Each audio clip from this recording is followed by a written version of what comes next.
சஹீஹுல் புகாரி.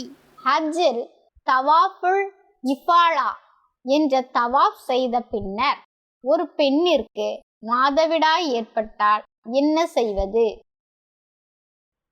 குறிப்பு: ஹாஜிகள் துல்ஹஜ் 10வது நாள் ஜம்ரத்துல் அகபாவில் கல்லெறிந்துவிட்டு குர்பானியும் கொடுத்து தலையை மலித்த பின் மக்காவை நோக்கி புறப்பட்டு சென்று மீண்டும் கௌபாவை சுற்றி தவாப் வர வேண்டும்.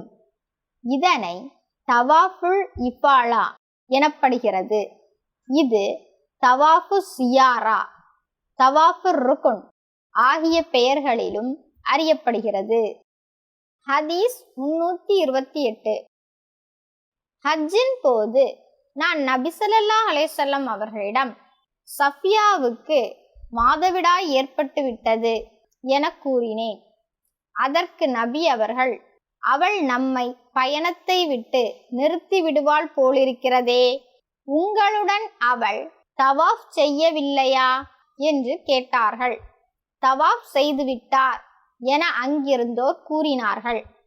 அப்படியானால் புறப்படுங்கள் என்று நபி ஸல்லல்லாஹு அலைஹி வஸல்லம் அவர்கள் கட்டளையிட்டார்கள் என ஆயிஷா ரலியல்லாஹு அன்ஹு அறிவித்தார்.